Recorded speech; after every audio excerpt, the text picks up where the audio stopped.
Assessore Torrenti, il Flugenhalter di Pontebba potrebbe rientrare in un circuito turistico che racchiude tutte le bellezze religiose e dell'arte religiosa.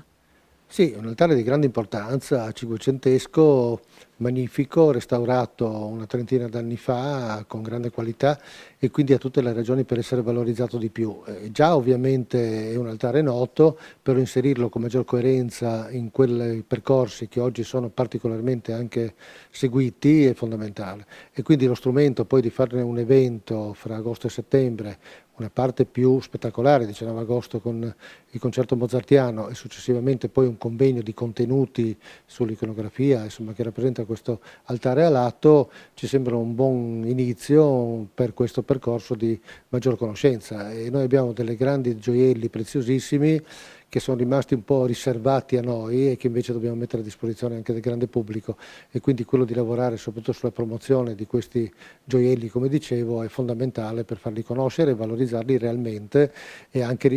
riqualificare un po' tutta l'offerta turistica della nostra regione, diciamo come stiamo facendo ormai da tempo con grande successo.